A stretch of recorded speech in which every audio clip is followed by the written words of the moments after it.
All right. What the next news update I got for you guys is cannabis rescheduling explained for dummies.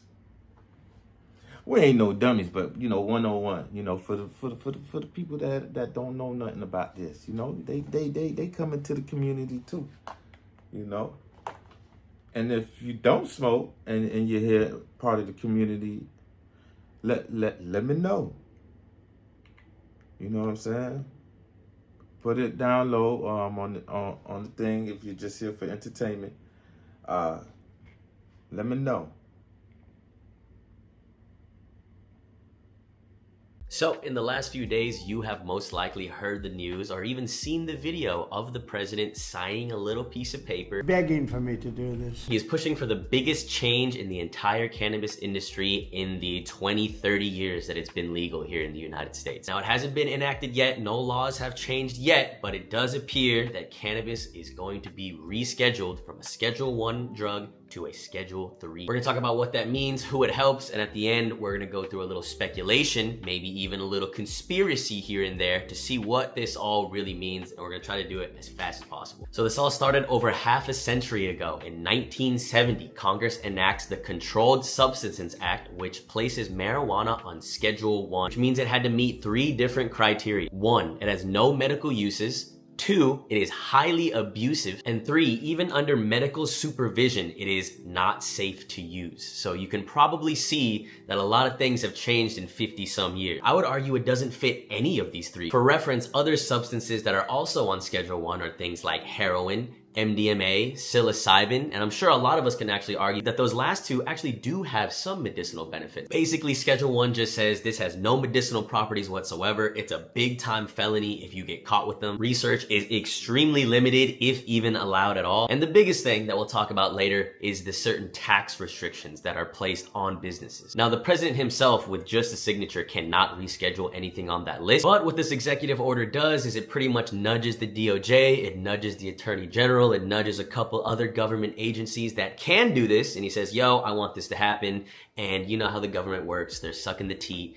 They're gonna do it. Now, when cannabis is reclassified to Schedule 3, which we don't even know when that's gonna be, it could be at the beginning of the year, in the middle of the year, it could be until 2027. But when it does happen, this does not mean it is legal. It doesn't even mean it's decriminalized. If you're in a state like Tennessee or Idaho or Texas, you can very much still be arrested for like the tiniest bit of bud. But Schedule 3 will tremendously help out pretty much every single cannabis business that you know. Whether they're selling pens or flour or concentrate or just anything at all. They will all no longer be subject to 280E. This dreaded it is the bane of every single business. Section 280E of the tax code pretty much prohibits cannabis businesses and any other business operating in Schedule 1 from writing off pretty much anything whatsoever. I'm talking rent, payroll, legal fees, marketing budget, like everything that you spend money on as a business that you can write off in every single other industry, you cannot do that for cannabis. The easiest way I can explain it, let's compare a cannabis company and let's say a candy company. They both made $100,000 in a month. We'll say they both have to pay 30% taxes on that $100,000. So the cannabis company has to pay $30,000 no matter what to Uncle Sam. The candy company though, let's say they spent $20,000 on employee stuff, they spent $20,000 on rent, they spent $20,000 on marketing, maybe they spent another 20 bands on company lunches and dinners, they spent $80,000. They can write off that $80,000, meaning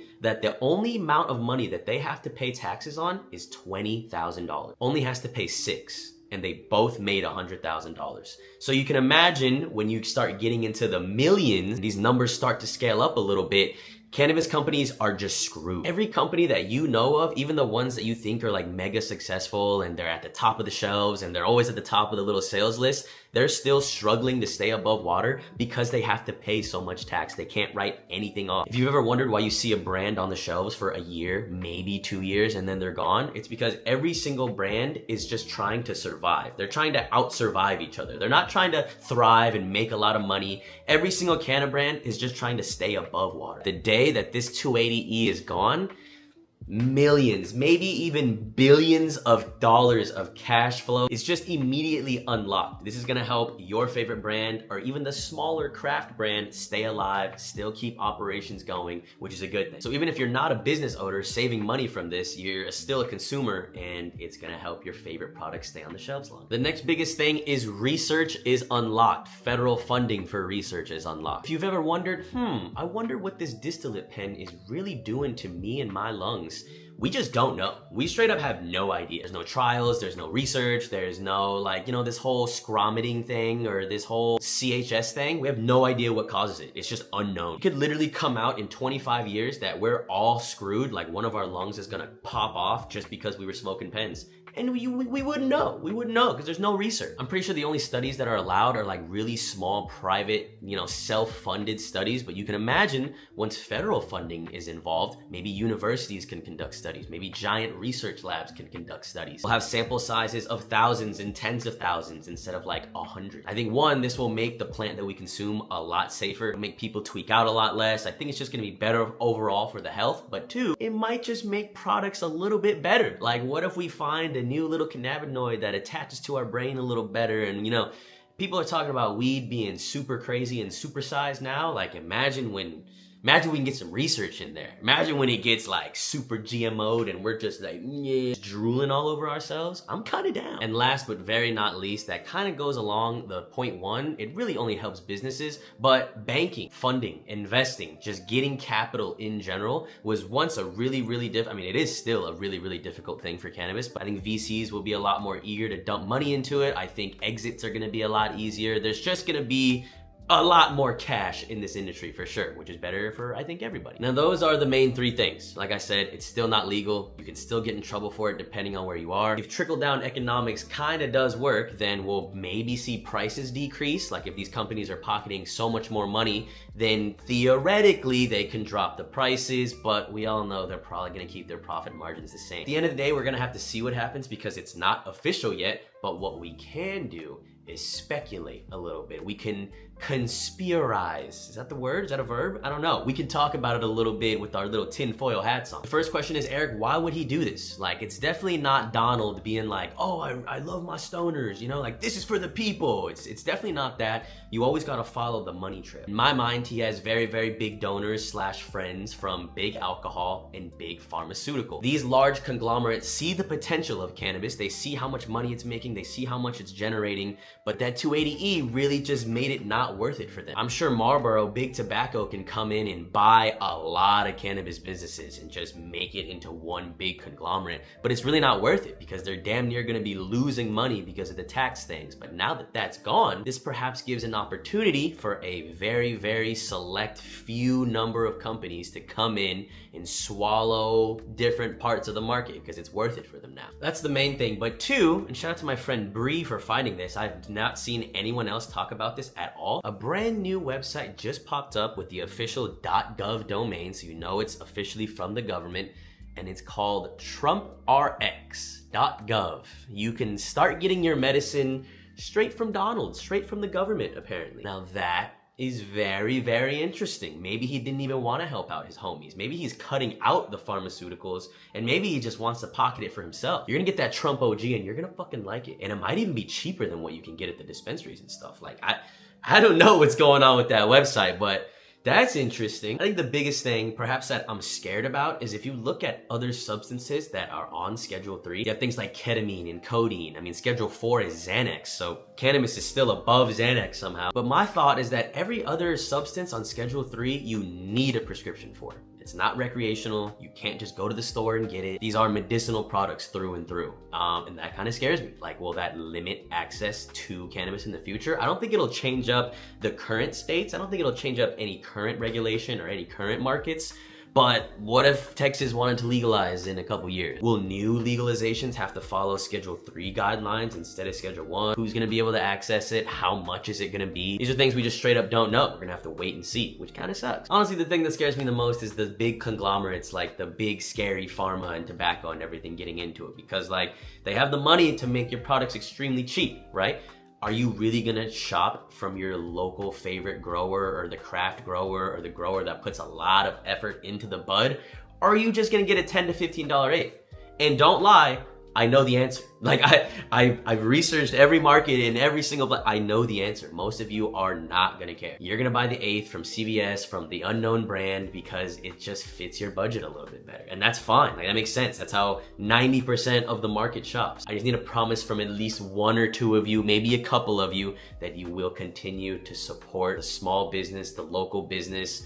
And I'm not even talking about you gotta buy direct from the farmer. Like maybe 710 is gonna be a small business by the time that these big companies get after it, right? Like we know of Stizzy as the biggest company right now. Maybe it's not gonna be the biggest company. Maybe it's gonna be actually one of the small companies. Like maybe you're gonna be like, yo, I was smoking Stizzy in 2024 or 5 and now it's one of the smaller brands. You know what I mean? Like, I don't know what it's gonna look like. I don't wanna say hopefully it follows alcohol, but alcohol is cool because like, yeah, you can buy your Jim Beams and you can buy your Jack Daniels or whatever, but you can also buy like some small little craft beers and you can buy some like real crazy whiskey that was bottled like, you know, by one person or something like that. It's still out there. It's still available. It's still there for you to see and buy and consume.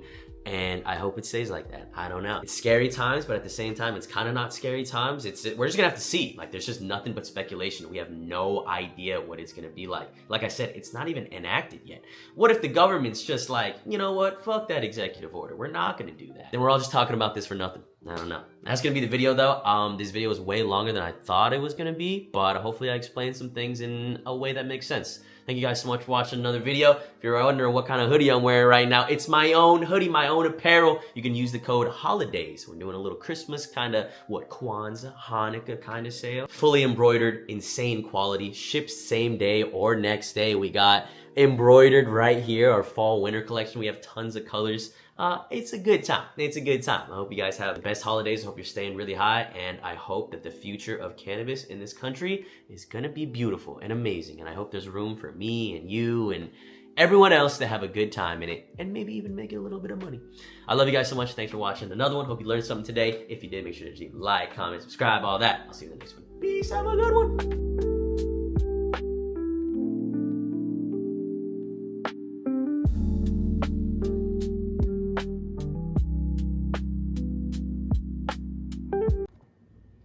Okay, that was interesting. So Trump is pushing for the biggest change in cannabis history. What do you think about the Trump OG? That was hilarious. The company's paying high taxes and all these taxes. So if they eliminate that stuff, it's gonna be booming. The cannabis business is going to be booming. And also, federal research will be unlocked. We can deep dive more on cannabis, being that it's Schedule 3 now, above Xanax. How in the fuck? But I regress. Okay, and what do you think about the prescriptions? Is being that it's Schedule 3, you're gonna have to have a prescription, which we know ain't hard. But what if that's the next thing they go after? I think I heard something. You know what? I'm gonna go ahead and do some research on that for the next episode. Check that out. And then we got an episode, a growing episode coming, you know, for the cultivators. Yeah, we got that coming. So go ahead, my wacky smokers. Let me know your thoughts, how you feel, what do you think? It sounds like some good stuff, you know what I mean? You know, hey, if you're in the cannabis business, this is good news. If those taxes can be eliminated, so yeah. Hey, I feel that legalization coming. I feel it coming. I feel it coming. Vote yes for cannabis. Yeah.